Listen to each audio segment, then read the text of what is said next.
Muy buenos días, los saludo el doctor Eduardo Botuso Herencia. Soy médico especialista en enfermedades infecciosas y tropicales y profesor emérito de la Universidad Peruana Cayetano Heredia. He trabajado 45 años en el Hospital Cayetano Heredia. Actualmente he quedado como profesor emérito y les traigo una charla que antes de comenzar quiero definir lo que se llama conflicto de intereses, ya que hoy día voy a hablar también de tratamientos y he sido asesor temporero de Sanofi y hemos recibido un grant de Becton Dickinson, Renat, en el diagnóstico de tuberculosis y un grant hace 4 años de Merce Arandón sobre HTLV1. Esto es una forma como uno inicia cuando va a hablar de tratamiento para declarar conflicto de intereses. Como todos sabemos, pues pasamos por una pandemia grave. Las pandemias nunca han sido fáciles de predecir, sin embargo debemos tener ahora una pandemia gravísima, pero debemos estar preparados también para futuras pandemias, como se ve aquí. Hay algunas pandemias que pueden haber producido una alta mortalidad, como la pandemia española del siglo XX, que produjo más o menos 100 millones de personas, que eran una población gigante, es decir, para esa época probablemente eran como 1.000 millones ahora. Cuando se hacen estudios de pandemia siempre, y esto tiene que ver, por ejemplo, con influenza, cómo se hace el cálculo de cuántos pacientes tendríamos si la enfermedad es moderada y cuántos pacientes tendríamos si la enfermedad es severa. Y en segundo lugar se busca el nivel de hospitalización. Fíjese que acá hay menos de 1 millón, acá hay casi 10 millones, en UCI hay 120.000, acá hay 1.500.000. Estos son los cálculos que hizo el CDC para esa situación. Vamos a hablar del SARS, y este slide está en un momento incorrecto, pero desde ahora quiero decir que el SARS ataca a este virus ataca a diversos órganos en lo que tiene receptores ECA, que nosotros llamamos en castellano, y que fundamentalmente están en el pulmón, pero también están en el corazón, parte del intestino, no así está en el riñón, etcétera. De tal manera que los receptores son parte de la entrada que tiene este virus. También quiero mencionar que cuando se habló de influenza, el uso de máscaras N95 o las máscaras quirúrgicas claramente eran exactamente igual en protección. Esto es un poco las familias del coronavirus, donde muchos de ellos producen enfermedades en animales, y algunas veces han habido virus de algunas de estas familias que producen infecciones tipo resfrío. Sin embargo, los beta, que son los que ha producido el MERS y el SARS, que fue el primero, que son en realidad zoonosis que vienen hacia el ser humano, ¿no? O sea, estos virus vienen de los animales. En el caso del SARS, igual que este virus viene de un reservorio de murciélagos, es el SARS que comenzó en el año 2002 a 2003, en realidad tuvo una mortalidad de 10%, pero al comienzo tuvo una mortalidad de casi 30%. Los murciélagos eran reservorios, pero fácilmente se pudo cerrar cuando se aisló por 2 semanas a las personas. Esto fue la extensión rápida a partir de una provincia china, de Guangdong, y terminó focalizándose en Hong Kong. La segunda forma es este MERS, que es otra condición. Como ustedes ven, esta es una enfermedad que aparece en 2012. Hasta este momento hay 2.500 personas con una mortalidad casi del 30%. Pero esta es una condición mucho más lenta, que se transmite vía respiratoria, se requiere un contacto muy cercano y además también hay transmisión nosocomial. Pero realmente es una epidemia lenta. Fíjense que en 8 años tienen 2.500 o 2.600 casos. Está bien circunscrita a los países donde los dromedarios y los camellos son el reservorio. Acá solamente para mencionar los niveles, claramente nosotros estamos en este nivel cuando se ha amplificado, y después veremos, estamos tratando que se reduzca la transmisión, pero en este momento ya es comunitaria.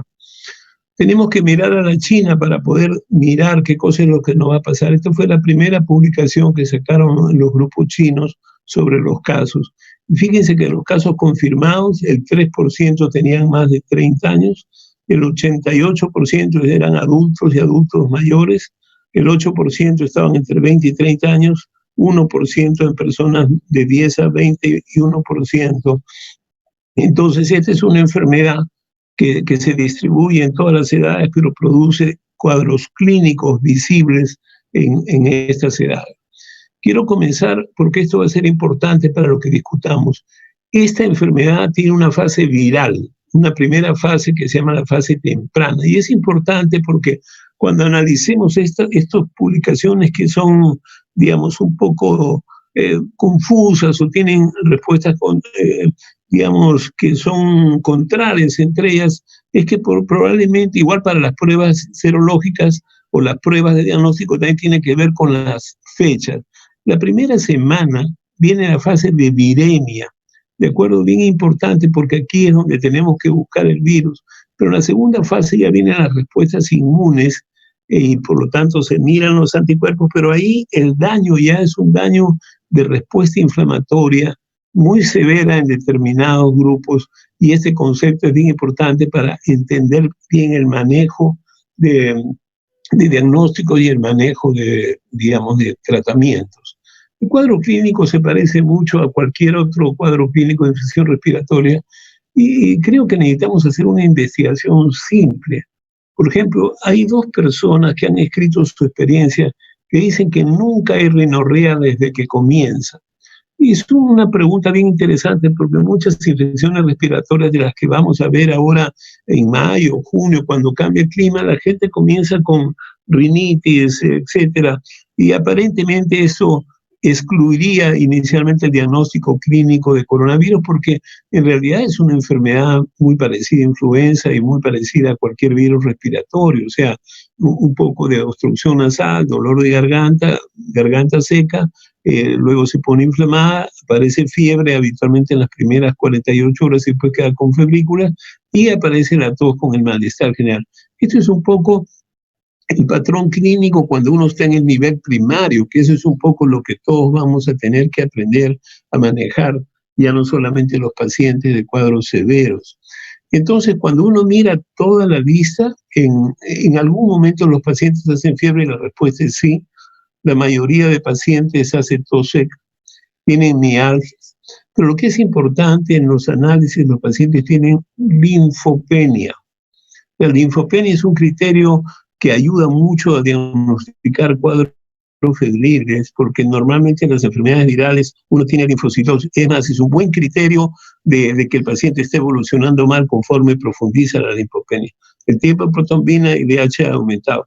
También hay varios otros parámetros que lo discutiré más adelante cuando hablemos de pacientes con neumonía. Esto es lo que al paciente comienza. Por supuesto, si el paciente llega un poco, ya después de los 7 días, etcétera, comienza a tener lesiones pulmonares habitualmente bilaterales. Y cuando uno ve las radiografías o especialmente la tomografía, es una lesión de vidrio esmerilado muy característico que hoy en día incluso los radiólogos dicen esto debe ser un criterio mayor de diagnóstico.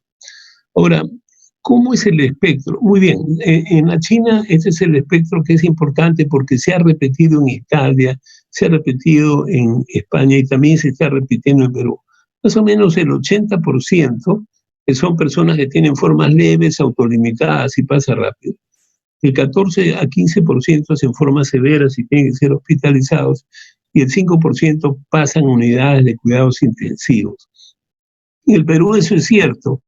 Cuando ustedes hacen el cálculo de cuántos pacientes tenemos positivos y cuántos pacientes tenemos hospitalizados y cuántos están a UCI, estas cifras son muy parecidas.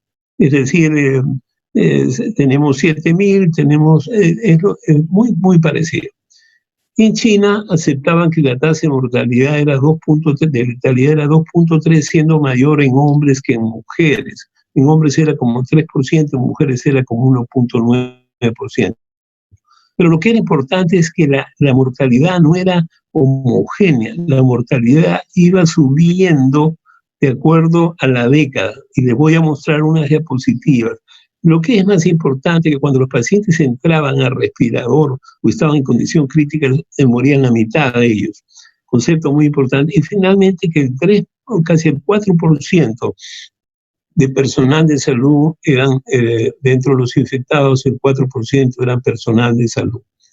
Entonces, esto es lo que digo, no hubo ningún niño fallecido, hubo una persona de 10 a 19, pero fíjense cómo a partir de los 50 ya comienza con 1.3, o sea, cada década duplica el número de casos, o sea, esto sería 2, 4, 8, 16. Prácticamente cada década aumentaba el doble en mortalidad, ¿no? Concepto que yo creo que debemos manejarlo para cuando decidamos a quién dar tratamientos, a quién dar prevención.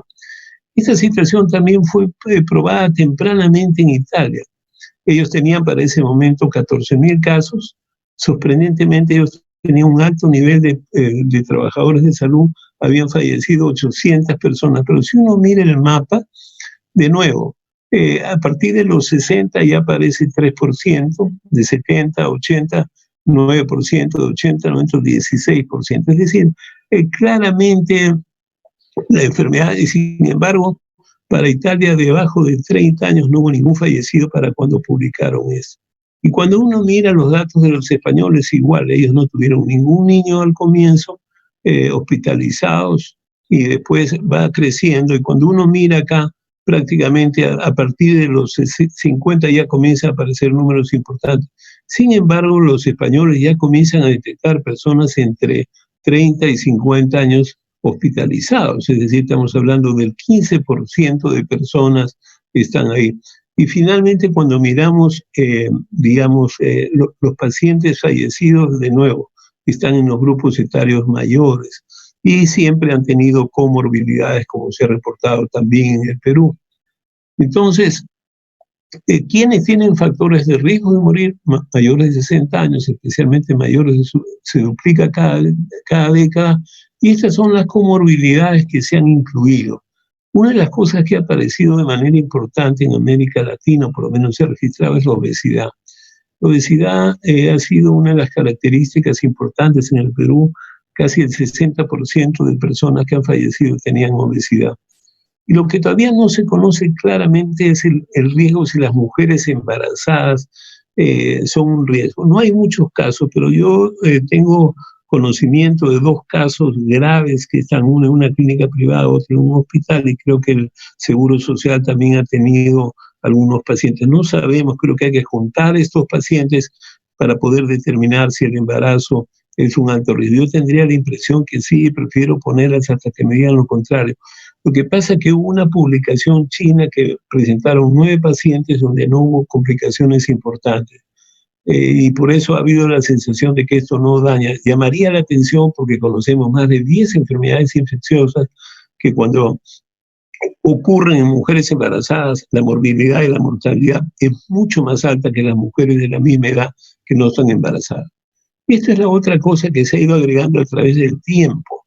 O sea, ¿dónde está, por ejemplo, cuando haces estudios adecuados nasofaringeos, 88%, también en la conjuntiva el 1%, el esputo, que en el futuro será uno de los mejores métodos para buscar casi 98%, cuando vamos hacia, digamos, a diversos aspirados de garganta también, se ha encontrado en heces y en pruebas anales. Sin embargo, la importancia de la transmisión de heces todavía no se reconoce, en la orina no se ha detectado, y en la sangre circulando se ha encontrado, en la vagina tampoco se ha encontrado. O sea, tenemos estas informaciones de dónde está el COVID. Lo que sí es importante es que recuerden que esta es la historia que nosotros vemos. O sea, comienza uno acá estoy hablando del inicio de síntomas, porque quiere decir que la incubación es de 3 a 10 días. O sea, la persona se contagió la semana pasada y hoy día es el día 1 y comienzan a aparecer los síntomas que hemos hablado, que son síntomas bien inespecíficos, pero cuando ya llegamos al día 7, ya comienzan los estados de gravedad. Las personas que son mayores y que han visto mucha tifoidea recuerdan esa historia que al comienzo no parecía nada, pero conforme llegábamos después de los 7 días, perforados, miocarditis, sangrado digestivo. Bueno, aquí aparecen pues las lesiones pulmonares, la respiración que se agote y uno entra en insuficiencia respiratoria severa y termina en 4 o 5 días en UCI, ¿no? Entonces, hablemos de las medidas preventivas. Primera cosa es que no existe una vacuna y por lo tanto la vacuna será un término pues de aquí con mucha suerte a 12, 18 meses. Pero la forma de prevenir es evitar la exposición al virus que es de tipo respiratorio. Entonces, la primera medida es evitar la prevención de virus respiratorios. Hay que evitar contacto cercano con personas enfermas, porque ahora se sabe que las personas enfermas excretan más virus que las personas asintomáticas, pero ambas contagian. Evite tocarse los ojos, nariz o boca. Por eso es que al personal de salud nosotros recomendamos que usen sus máscaras cubriendo su nariz, su boca y su mentón, pero además usen lentes cuando tengan que ver a pacientes, llámense otorrinos, oftalmólogos, dentistas, etcétera. Y quedarse en casa si está usted enfermo, es importante que hagamos eso. El lavado de manos pues nunca dejará de ser tan importante como en esta epidemia. Y eso significa antes de ir al baño, saliendo del baño, antes de comer, etcétera, uno tiene que lavarse las manos. Y esto es importante para el personal de salud. Ustedes terminan de lavarse las manos y regresan a su casa. ¿Y qué deben hacer? Quitarse los zapatos, cambiarse de ropa, que puede haber una cantidad todavía indeterminada de virus en su ropa, o usar mandilones que los dejan en el hospital, y finalmente el lavado de manos antes de entrar a saludar a su familia. Y finalmente, aquí quiero mencionar que los mostradores, las mesas, todo eso se puede limpiar. Entonces, cuando hablan de que cerraron una emergencia porque está infectada, eso no es correcto. O sea, lo que están infectados son los pacientes que están en la emergencia, pero no es la emergencia. La emergencia tiene que ser limpiada continuamente. Es decir, eso es importante por esto. Todas las superficies pueden tener y por lo tanto tiene que haber todo el tiempo, incluso ahora están recomendando hasta limpiar el celular una vez que uno regrese a la casa, etcétera. Pero lo que sí es importante es que los sitios no están infectados, son las personas. Una vez alguien me decía, mira, he querido cerrar mi restaurante al comienzo porque tengo una chica trabajadora. Dije, no es así, tu lugar no está infectado, la chica está y tienes que dejar vigilancia a todo tu personal, etcétera. Entonces, es bien importante que no creemos ese malestar, porque si no hay sitios donde cierran la emergencia porque ya recibieron 2 pacientes y la gente no quiere entrar. Muchos pacientes diabéticos, hipertensos, HIV, tuberculosos, no quieren ir al hospital porque le han creado la situación de que el hospital está inundado en el aire por el virus, y eso está afectando mucho el control de pacientes con enfermedades crónicas. Esto es un poco lo que se comenta. Esta es una foto electrónica y por eso siempre se habla de 1 metro. Sin embargo, nosotros creemos que hasta 2 metros. Recuérdense que cuando uno tose, el virus cae hacia abajo. La cantidad pequeña del aire es posible que exista, pero ya no, el binóculo no parece ser importante. De todas maneras, como no hay información, por eso hay que manejar siempre su máscara todo el tiempo. Pero 2 metros es la recomendación. De 1 a 2 metros se recomienda. Y esto es un poco para pasar rápido con ustedes las fases que la OMS reconoce, la fase de contagio comunitario y la transmisión sostenida, como lo que ocurre ahora, y lamentablemente ya estamos en la fase 4. Y esto hay que recordar bien, estos son los números de pacientes que comienzan a dispararse de manera importante. El Perú comenzaba bien, en eso comenzó a dispararse. ¿Por qué? Porque comenzamos a hacer más pruebas. Y entonces no es que no tuviéramos pacientes, los hospitales se han ido llenando de pacientes. Y la segunda cosa que está pasando en el Perú, se han llenado en muchas provincias. En China, por ejemplo, fue una sola provincia. En el Perú, siendo más pequeño, se ha extendido pues desde Loreto hasta Tumbes, etcétera. Y esto es un poco como algunos países han ido subiendo rápido, pero fíjense lo que pasa en Corea. Cuando ellos comenzaron a usar máscaras y a hacer muchas pruebas, cuando el Japón usaba máscaras, cuando Singapur y Hong Kong usaban máscaras y hacían pruebas, realmente los cursos fueron mejores. Bien importante. Entonces, miremos un poco ya no lo que pasa en Europa, sino lo que pasa entre nosotros. Ustedes miran, Ecuador lamentablemente para el 1 de abril tenía ese número de pacientes que era el doble de Perú y tenían el doble fallecidos. Aquí no diagnosticaban muchos pacientes que habían fallecido incluso en su casa y que las familias tenían que ponerlo en la calle, como ha pasado en Guayaquil. Pero fíjense el número de Chile. Chile tiene el doble de nosotros, pero tiene casi la cuarta parte fallecidos. Entonces, siempre hay que analizar por qué es eso. Es porque ellos han estudiado mucha gente joven y no tienen muchas personas de tercera edad, o es porque tienen un sistema de salud mejor y tienen mucha disciplina en la comunidad. Tendremos que aprender un poco para compartir esas buenas experiencias de Chile. Y finalmente, miremos acá. Fíjense que esto fue el 8 de abril. 3 días después tenemos casi el doble. O sea, realmente debemos preocuparnos y por supuesto que debemos preocuparnos. Fíjense que teníamos 500, ahora tenemos 600 hospitalizados. Teníamos 120 fallecidos, ahora tenemos 181 en 3 días. Entonces, no hay ninguna enfermedad que hayamos tenido en la historia que produzca tal número de fallecidos. Y entonces es importante que claramente tomemos decisión. Esta curva es bien interesante porque habla de los contagios. Fíjense, cuando uno es asintomático sí contagia, pero contagia en los primeros días y después ya deja de contagiar. Cuando uno tiene formas moderadas ya la respuesta es mucho más prolongada, y cuando tiene formas severas, digamos, la respuesta, digamos, la eliminación viral es mucho más prolongada. Ahora, quiero mencionar que cuando uno se expone a una infección, uno genera una presencia de anticuerpos, pero eso ocurre normalmente que pueden ser medibles, ¿no? O sea, ocurre desde el primer momento, pero que son medibles habitualmente al 7º día y más o menos al 9º día ya tenemos una respuesta de IgM y después tenemos IgG. Este es un poco cuando usamos PCR. Este no es una experiencia peruana. Cuando se usa PCR, cuando ustedes combinan PCR más el ELISA o un test serológico, tienen 99% de certeza de hacer un diagnóstico a cualquier paciente que esté grave. Concepto importante. Entonces, el uso de pruebas diagnósticas, y están saliendo las guías, es importante que miremos en qué momento se hace, porque hay mucha discusión de que da falsos negativos, que no va a servir, que sí va a servir, etcétera. Miren, las pruebas moleculares en fases virémicas, el mejor plan es 80%, o sea, los clínicos todavía tienen esa opción de seguir considerando que su paciente tiene coronavirus y lo creen así. Entonces, las pruebas serológicas son muy eficientes, pero más tarde, con sensibilidad de 85%, pero la especificidad es casi de 100%. Entonces, el gran beneficio. Entonces, la norma que está saliendo del MINSA dice, si usted ve un paciente con sospecha de infección, haga una prueba rápida. Si es positiva, ya tiene diagnóstico.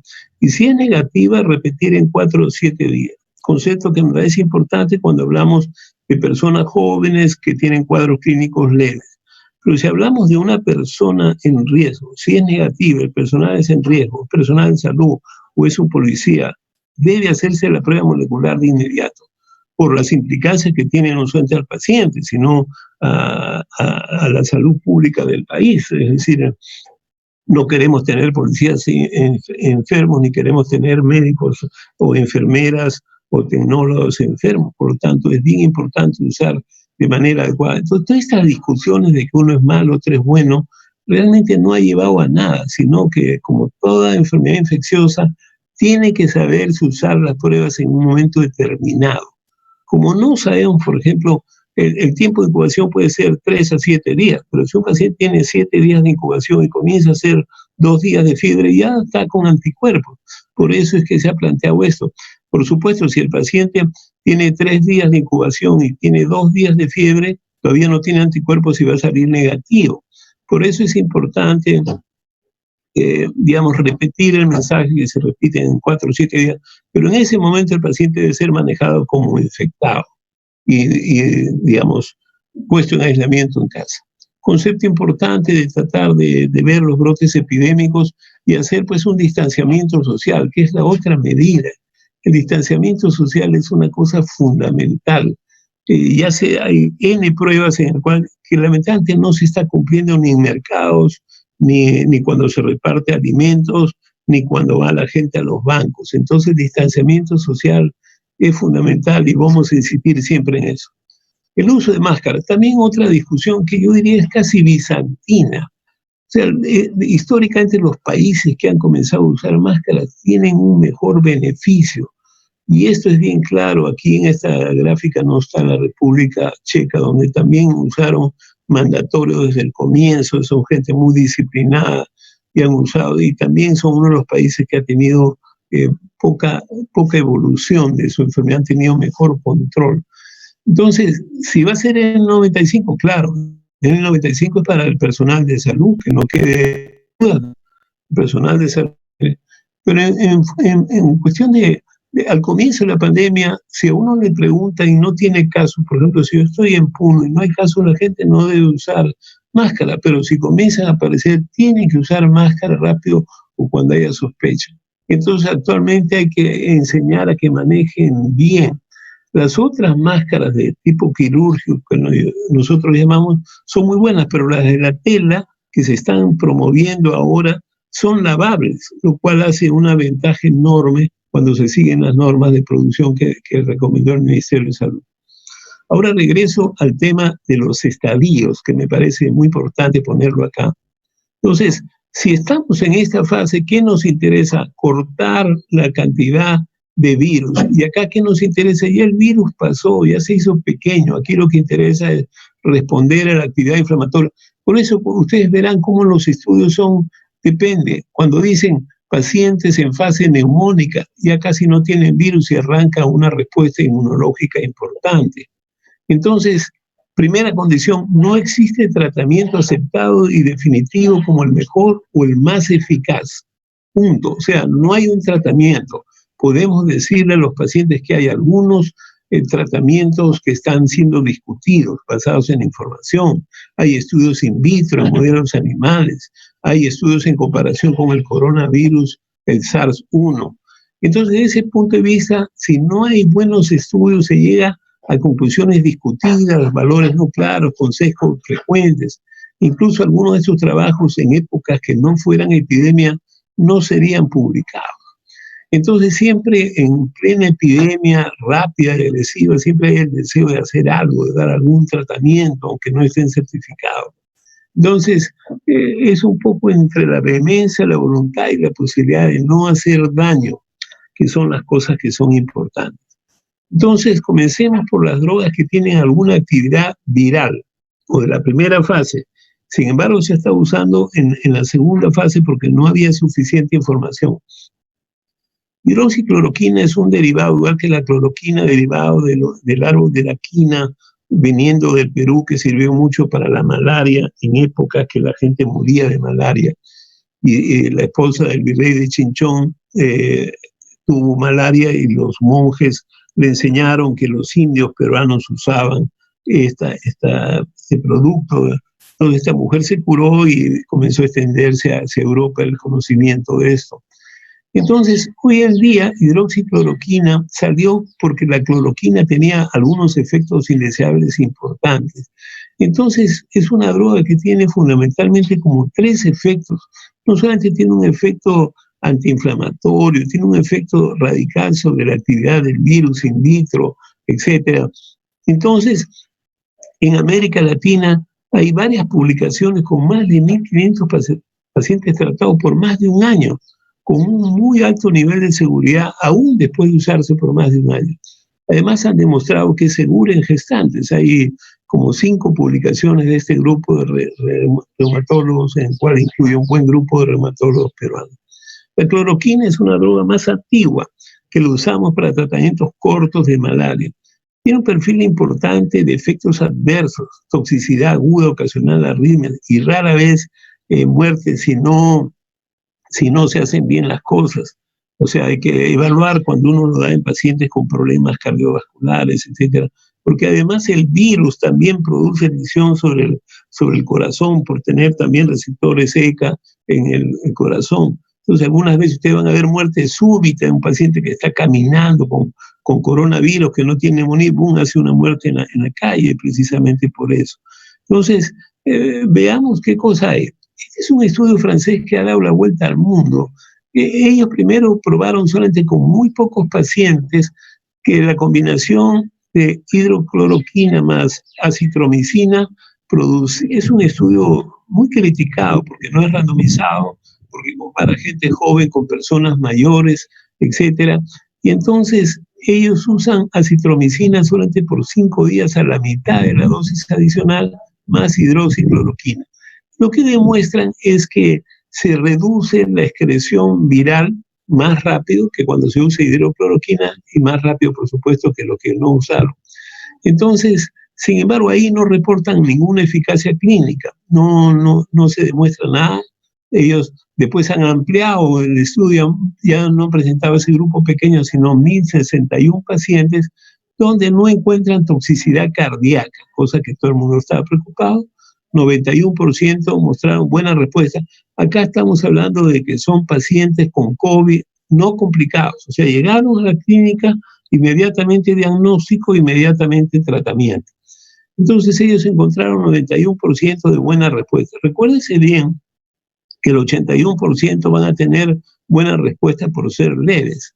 4% tuvieron una pobre respuesta y hubo un grupo que falleció dando una mortalidad de 2%. Entonces, lo que sí es cierto que redujo significativamente la excreción viral. Es un estudio muy criticado por los propios franceses, porque están poniendo como en riesgo la ciencia francesa. El grupo de Marsella dice que no, que hay que usarse, que es una crítica personal, etc. Hace 2 días aparece un estudio en el New England que todavía no está publicado, está en prensa, sobre pacientes hospitalizados. Este estudio hace 63 pacientes que tienen neumonía. Ya no estamos hablando de general. 32 tienen hidrocloroquina y 31 estándar of care. Los pacientes con hidrocloroquina sorprendentemente tuvieron más riesgo de intubarse y requirieron más soporte ventilatorio de manera significativa. Empeoró la relación neutrófilo-linfocito. Eso es todo lo que ellos encontraron. O sea, no encontraron un beneficio en pacientes hospitalizados, pero no hubo ningún beneficio en la mortalidad, pero tampoco quedó mal. ¿Esto qué significa? Que es probable que ellos han comenzado tarde su tratamiento y entonces probablemente no han tenido esta situación. En mi opinión, estos pacientes que ya son hospitalizados por neumonía están en la segunda fase y probablemente el beneficio de hidrocloroquina es bien marginal. Y otras drogas se están discutiendo. Hay un producto que se llama Caletra, que lo que vemos pacientes con VIH sabemos de su valor en el manejo. Es una combinación de lopinavir y ritonavir en una dosis fija que ha permitido ser parte del esquema de tratamiento en pacientes con SIDA.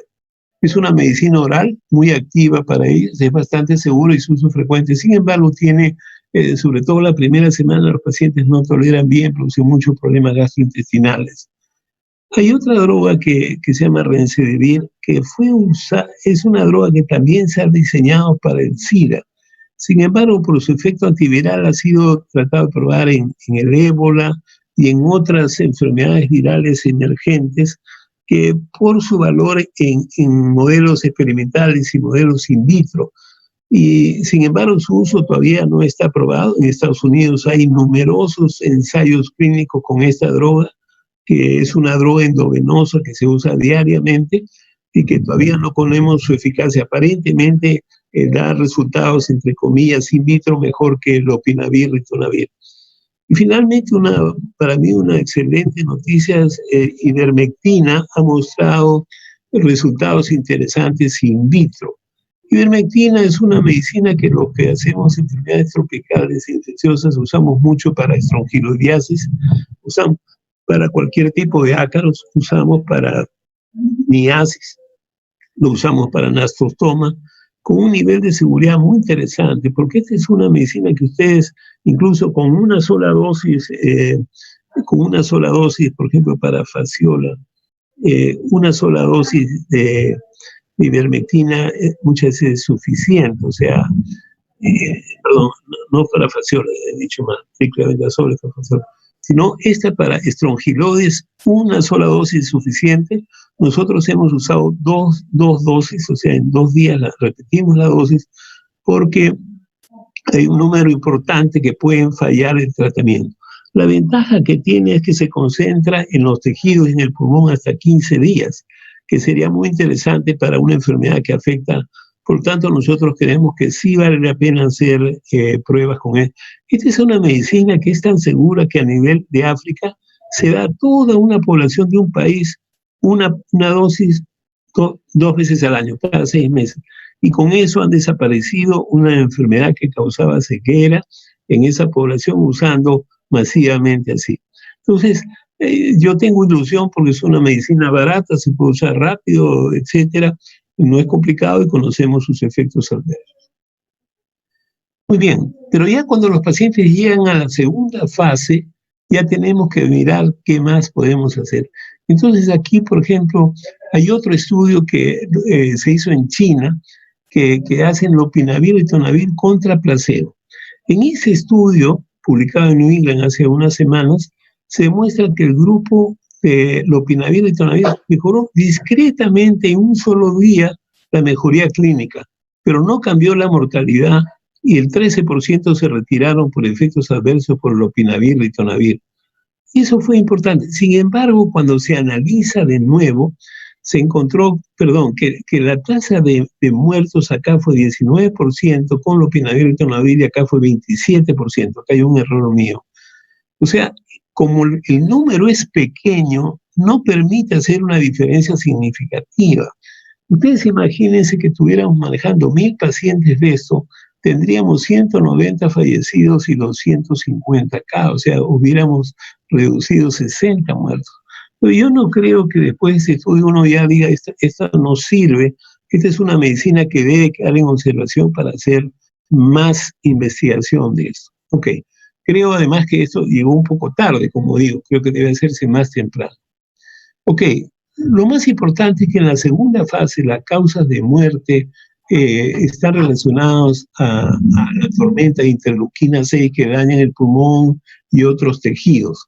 Entonces, una de las cosas que produce rápidamente neumonía bilateral y un síndrome agudo de distrés respiratorio, ¿no? Lo que se llama ARS en la literatura.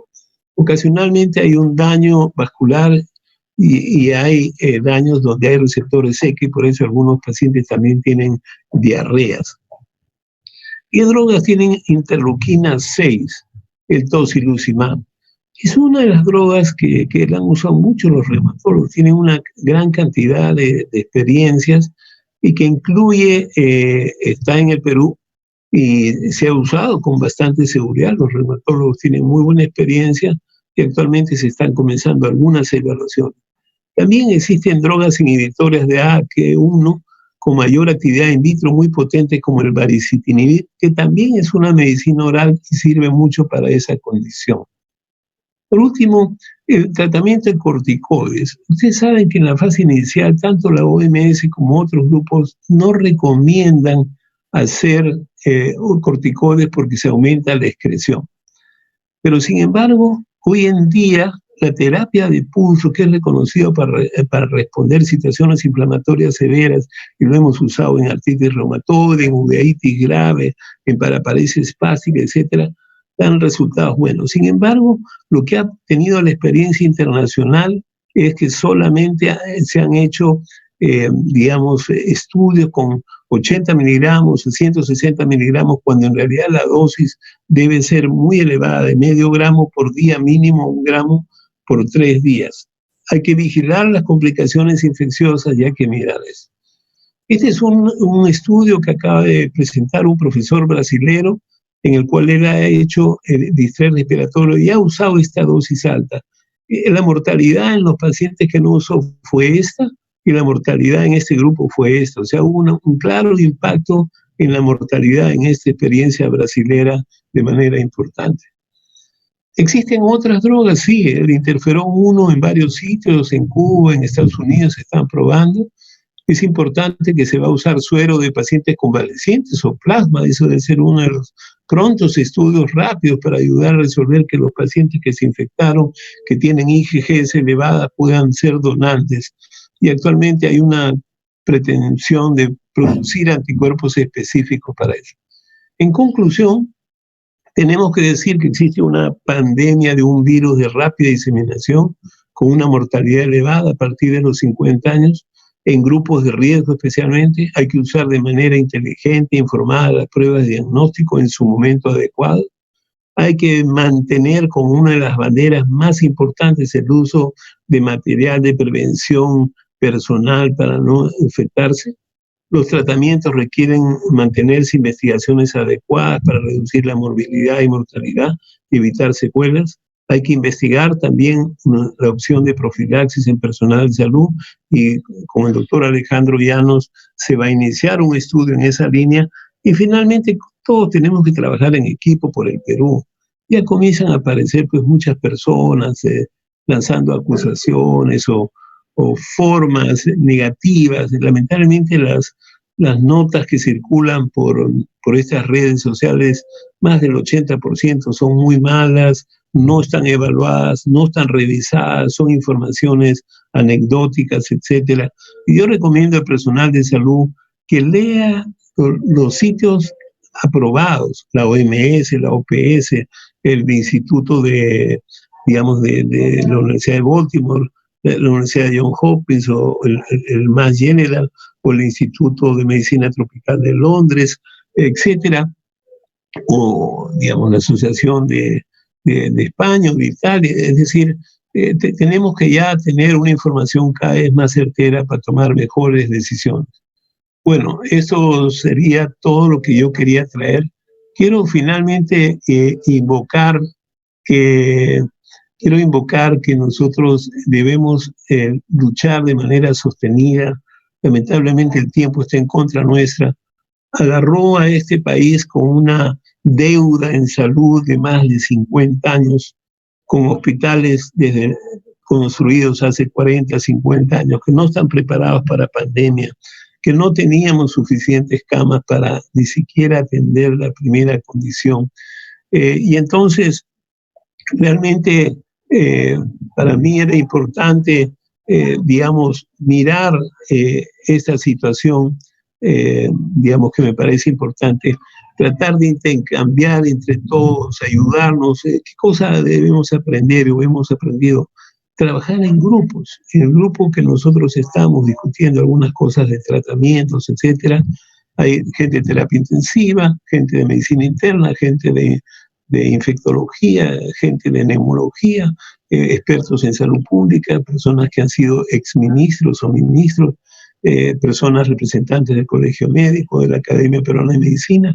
Es decir, eso es lo que necesitamos y en nuestros hospitales igual, trabajar en conjunto. Este no es un tema de una sola persona, este es un tema de todo el país, que aunque enferma, como digo, a los jóvenes, lamentablemente produce enfermedad a las personas mayores. Y no queremos seguir contando muertos, queremos seguir contando gente que se recupera, que se previene, etcétera. Así que para eso yo invoco a que cada uno de nosotros en los roles que nos toca hacer, sigamos trabajando. Yo creo que el médico, el personal de salud recién ha sido dignificado en su exacta dimensión, cuando durante años y años las enfermeras, las obstetrices, los médicos han salido a las calles a reclamar no solamente mejoras laborales, sino mejores condiciones de trabajo. Hoy en día el Perú reconoce que eso fue una deuda que lamentablemente hoy en día recién reconocemos cuando nos está llegando este tsunami de infección, etc. Entonces, todo este esfuerzo será bienvenido, todo este esfuerzo lo tenemos que hacer entre todos. Y entonces yo agradezco al sistema de telemedicina del Hospital Cayetano Heredia, que me ha permitido otra vez más estar frente a un auditorio que espero que se sirva de alguna ayuda a la información que yo les he traído. Muchas gracias y estoy ahora abierto a las preguntas que creo que se deben hacer ahora.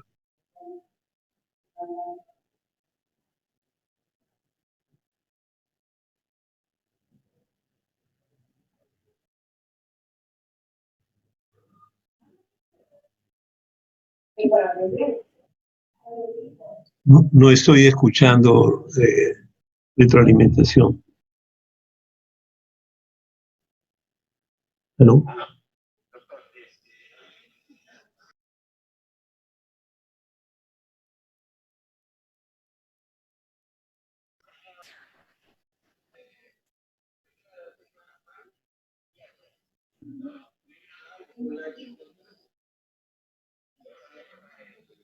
Ya. ¿Y ahora qué debo hacer? ¿Chat? Chat, sí.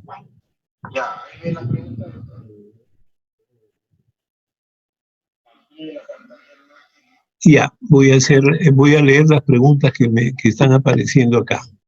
La primera pregunta dice, uy, caray.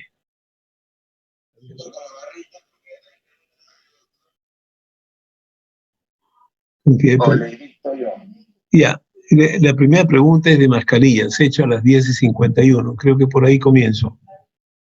Mascarillas de tela protegen, ¿es recomendable? Sí, la idea es buena, sobre todo para la comunidad, no para el personal.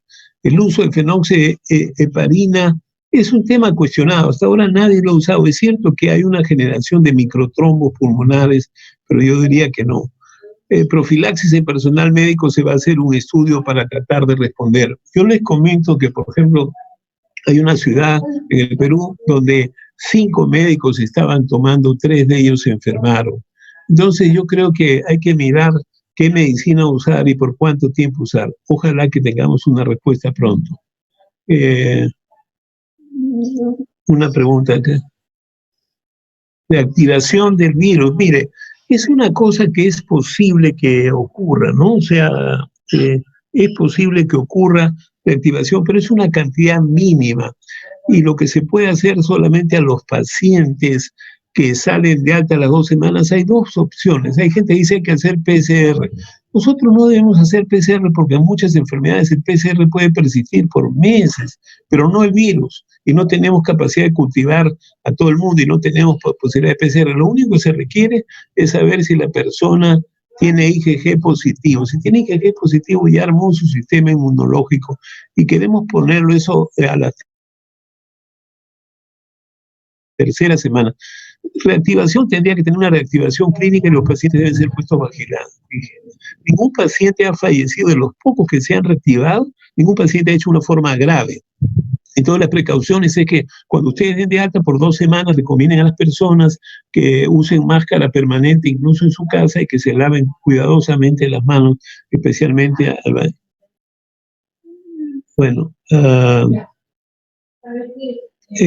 ¿cuál sería para operar pacientes con COVID y sin COVID? Yo creo que hay varias normas que ustedes deberían leer. Hay incluso programas, las enfermeras del Ministerio de Salud han creado programas para enseñar. En cirugía hay que tomar las mismas medidas. Incluso hemos recomendado a los ginecólogos, cuando vengan mujeres gestantes, también ellos deben usar precauciones. Una chica gestante que está asintomática puede contagiar y ya tenemos 3 personas que, digamos, ginecólogos que se han contagiado de sus pacientes. Respecto en la sala de emergencia y UCI, está permitido el uso de ventiladores y aire acondicionado. Es una buena pregunta. Lo que ahora se reconoce es que se debería ventilar bastante. Como en otras enfermedades, se debe ventilar bastante el aire no para diseminar, sino para eliminar eso. Muchas gracias a los comentarios que mandan a felicitarme por esto. Les agradezco porque siempre a uno le cae bien estos comentarios de ustedes. Yo al contrario, le agradezco mucho. A ver, voy a seguir mirando las preguntas. Son numerosas preguntas, lo cual es bueno.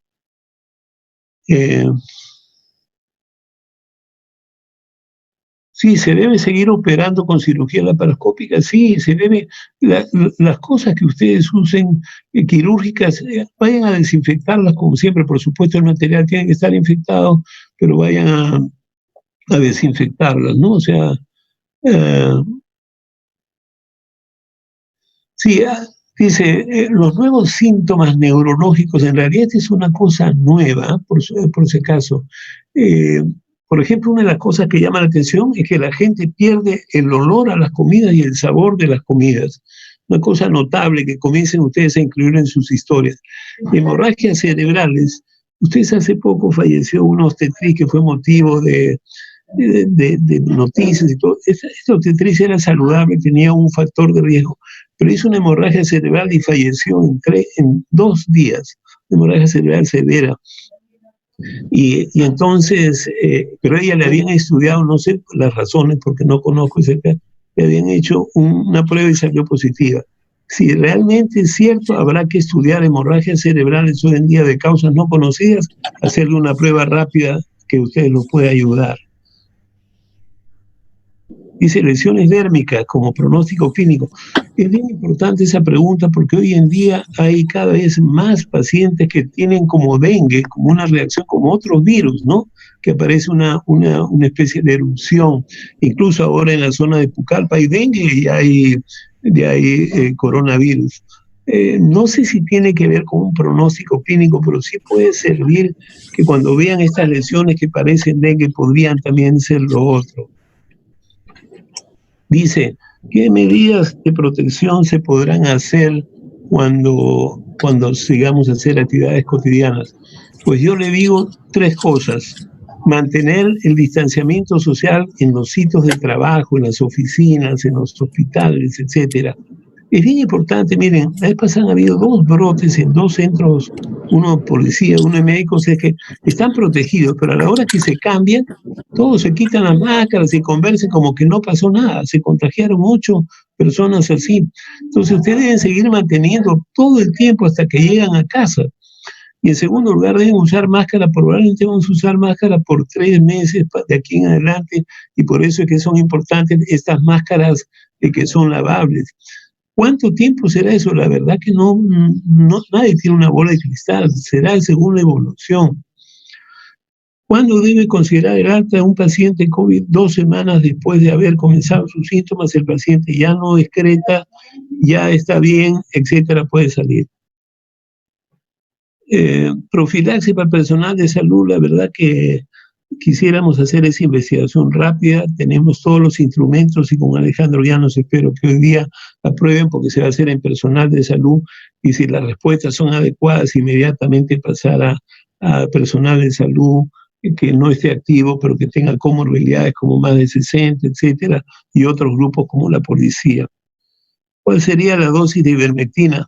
En realidad no sabemos. Para profilaxis tampoco, o sea, yo diría que la ivermectina debe darse para el inicio del tratamiento, si es que lo vamos a usar.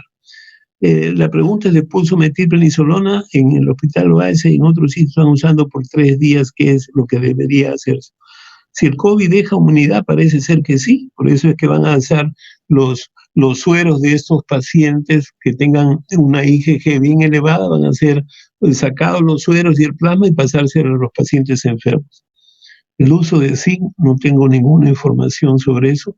Como digo, el plasma convaleciente va a ser usado pronto, incluso va a ser programado para, va a ser realizado en el Perú en las siguientes semanas. Hay 2 grupos que están haciendo eso. Una mamá que su bebé nace por parte de un tóxico, ¿es necesario separar de su hijo y suspender la lactancia? No, si la mamá tuvo antes, yo diría que no hay problema. Si la mamá está activa, podría transmitirle al bebé. Y de nuevo, yo creo que en este caso la mamá tendría que usar máscara bien protegida, protegerse ella totalmente y podría dar de lactar. La lactancia no ha sido una causa de, digamos, aunque no ha sido bien estudiada, no ha sido una causa de transmisión al bebé, sino el contacto cercano. Entonces la madre tendría que prácticamente ponerse como un astronauta y darle su pecho y nada más. Otra opción es guardar la leche de la madre para que no pierda la lactancia y 7 días después de pasar el cuadro clínico a 10 días, la madre podría de nuevo darle la lactancia para no perder. ¿En qué momento sería adecuado iniciar con hidroxicloroquina más el ZT? En realidad yo diría que debería ser al comienzo. Sin embargo, debo mencionar que todavía no hay pruebas formales de que esto sirva. Si se da tardíamente va a ser mal. Así que la idea es así. Y en cuanto a la dosis de ivermectina, el concepto es que se debe usar la dosis que tenemos ahora, que es de 100 a 200 microgramos por kilo de peso. Los ARA2 es posible, lo hemos puesto en la lista, ahí estaba, digamos, una opción. O sea, ¿cuánto tiempo dura la infección clínica? Los pacientes, como digo, la mitad de ellos son asintomáticos, la otra mitad tienen como signos leves. Esos pacientes deben ser vigilados por 14 días y nada más. En la desinfección de ambientes, de nuevo, yo recomiendo que vean las guías del Ministerio de Salud para recomendar los diversos elementos. Sobre manifestaciones neurológicas, de nuevo, no han sido bien estudiadas. Hemos tenido un chiquito que falleció en Piura, tenía un síndrome convulsivo, pero no sé si recién lo había comenzado o ya era un chico con convulsiones. Estas cabinas donde se desinfectan las personas lucen interesantes porque usan una sustancia desinfectante, pero todavía no se ha hecho un buen estudio. Ojalá que la gente haga buenos estudios de eso, ¿no? No, el Ministerio de Salud no está recomendando todavía profilaxis para el personal. O sea, si vamos a usar hidroxicloroquina, que sería una de las drogas a estudiarse, debería ser 400 miligramos una vez al día o 200 mañana y noche, mientras uno tenga exposición. Pero todavía el ministerio, esa nota que salió era un borrador de trabajo. Todavía no hay nada de eso. ¿Cuál es el momento adecuado para poder, cuál es el momento adecuado para poder indicar corticoides? Es cuando el paciente tiene un distrés respiratorio severo. O sea, son comorbilidades con tuberculosis,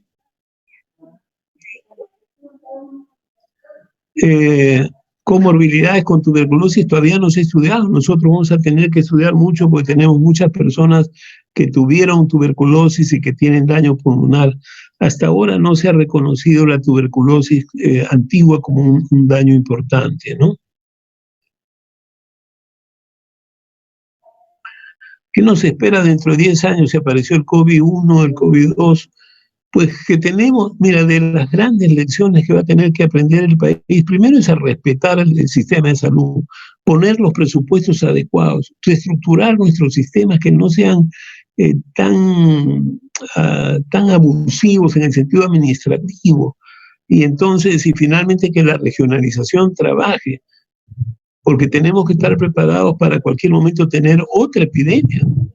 Yo he vivido 5 epidemias en mi vida, o sea, la tifoidea resistente, el cólera, el SIDA, la tuberculosis resistente, el H1N1, y ahora estamos en la 6ª, o sea que es bien importante.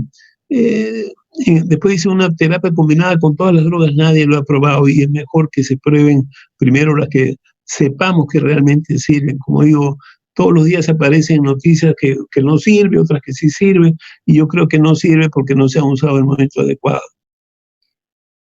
Lesiones dermatológicas, sí, están apareciendo, yo creo que deberíamos medir bien, ¿no? O sea, ¿cuál sería la medida de control para el retorno laboral en empresas con muchas personas? Yo recomendaría que esas empresas hagan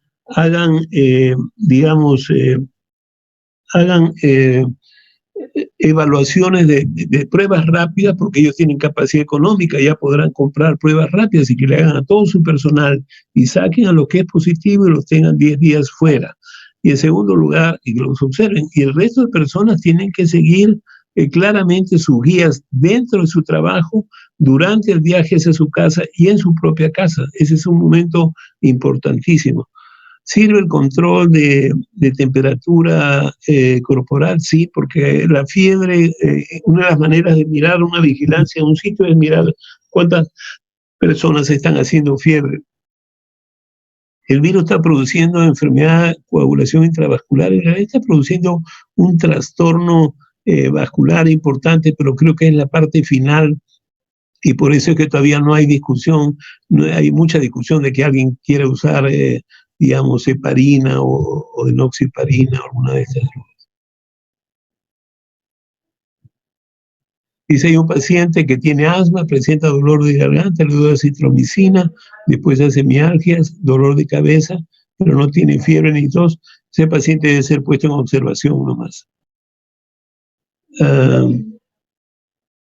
No hay EPPs disponibles para compras. Yo creo que la industria peruana tiene que estar haciendo en este momento. Hay una serie de materiales, incluso de drill, entonces se pueden usar esas telas y ya, porque ustedes lo que requieren como personas es proteger que no se quede en su ropa, que no se quede en sus manos o en su cara. Entonces, por eso es que el drill también puede servir y la respuesta es sí, con tal de que ustedes después se quiten eso y lo tienen que avisar a la lavandería eso, ¿no?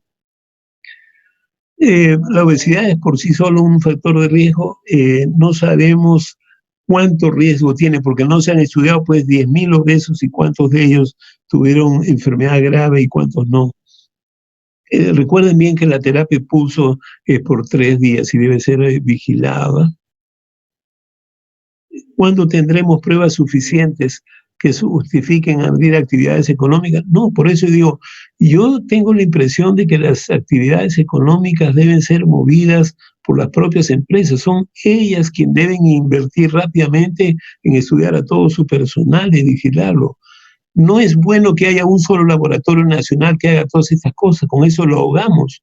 Esas pruebas deben ser hechas en el sector privado, en otro sector para las compañías, y las compañías pueden cubrir eso. ¿Saben la cantidad de dinero, de dinero en empleados, de personas que pueden perder su trabajo por eso? Entonces ellos van a invertir en hacerse pruebas a todos, y me parece que sí. En ese sentido creo que es importante, ¿no?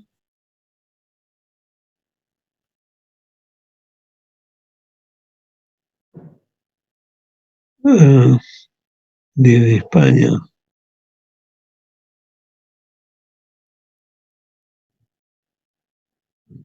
Sí, están preguntando de ARA 2 que bloquean el acceso. Sí, yo creo que esta es una propuesta interesante que todavía no se ha usado. Es una propuesta de lo más interesante y yo creo que vale la pena que revisemos con los cardiólogos de ARA 2 que bloquean el ECA y que es importante.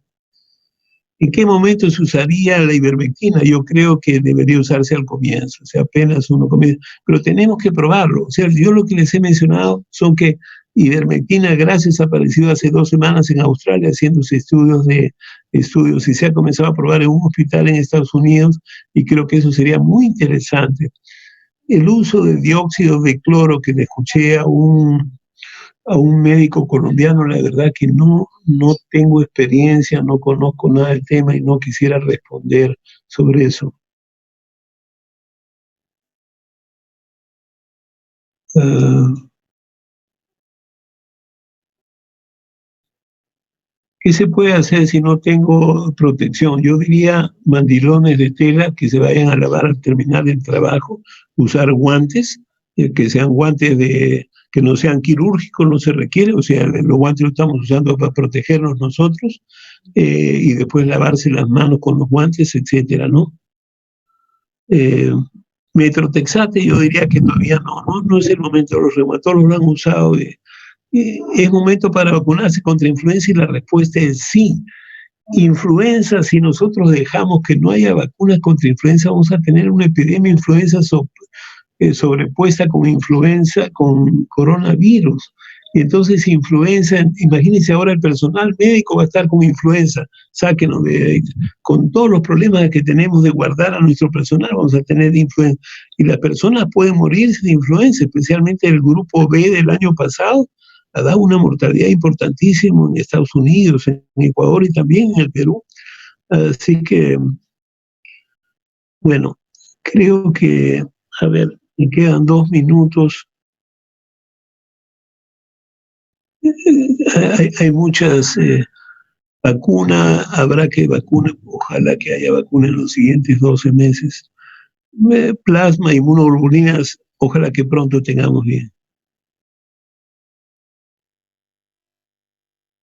Hay una pregunta personal, una persona me dice, mi hijo llegó hace 3 semanas de Estados Unidos y tiene un PCR positivo que recién fue informado hace 4 días, 3 días de demora. Así es. ¿Qué procedimiento debería seguirse? Él, si está en la casa, debe aislarse, ponerse una máscara y tener su propio material.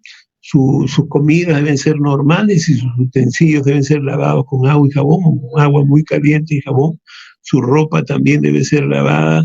La persona que lave debería eh, poner su ropa a lavar con agua caliente o con agua y lejía y también lavarse las manos. La persona debe usar máscara y en la casa cualquier persona que esté más cerca de 2 metros que él debería usar máscara. Y si hay una persona de riesgo, un papá o un abuelo mayor de 60 años, una hermana o un familiar embarazada, no deben estar en contacto para nada con.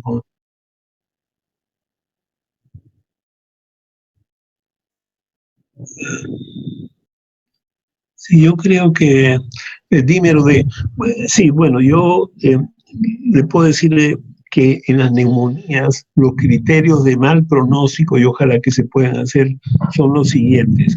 Dímero de linfopenia que comienza a ser más linfopenia, dímero D que crece, ferritina que progresa, se eleva, velocidad de cementación y proteína C que se eleva,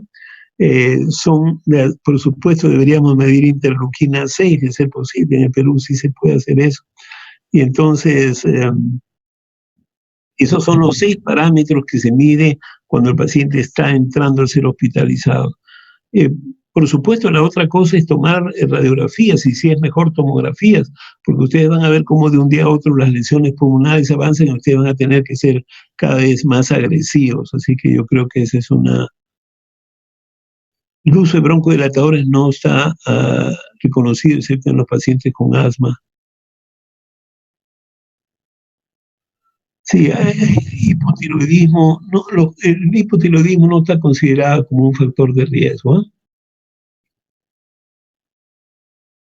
El grupo sanguíneo A es más propenso a infectarse que el grupo B. No conozco de eso.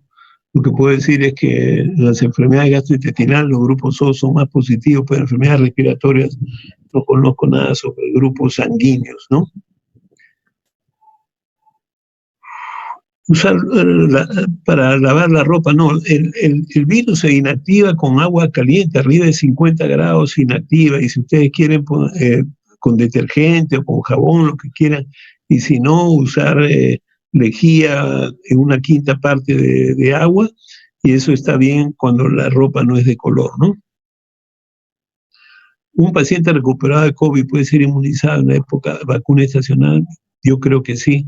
Igual la vacuna de neumococo me parece que sí. Lo que pasa es que se criticó porque el personal de salud podría entrar a una casa y contagiar a un anciano, y por eso se evitó, cosa que, bueno, yo no estaba de acuerdo, pero yo no soy del grupo de expertos de vacunas. Uh, ¿Qué pasará a fines de abril? No sé, el uso de ozono, cámaras. En realidad es muy difícil hacer cámaras de ozono porque, o estas cámaras especiales, porque ¿cómo metemos pacientes en esas cámaras? Se infectan al toque, hay que limpiarlas cuidadosamente. Yo no usaría esos sistemas, por lo menos no están probados, y puede ser una idea interesante. Muy bien, yo creo que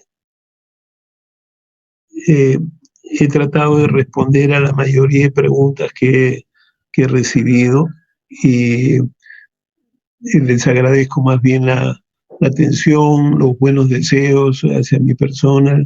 Les agradezco siempre. eh, Esto nos estimula a todos a seguir trabajando. Eh, Como dirían en mi barrio, el pequeño argentinito que uno tiene siempre se agradece. Es una broma que le hago a mis amigos, che. Pero, digamos, yo creo que la mayoría de estas preguntas están bien. Eh, Finalmente, yo quisiera agradecer al Hospital Cayetano, a este sistema de telemedicina que nos permite, imagínense, estar una hora. Nosotros antes teníamos que viajar por todo el Perú, dejando todas las cosas, subiendo avión, subiendo a bus, y hoy en día una cantidad importante de centros se pueden escuchar.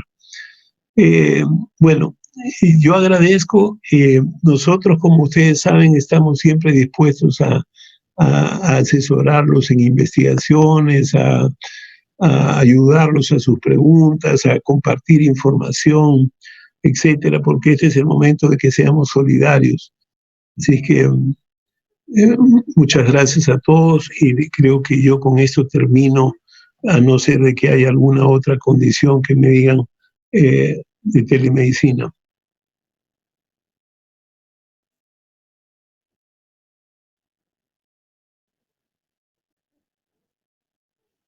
¿Aló? ¿Aló?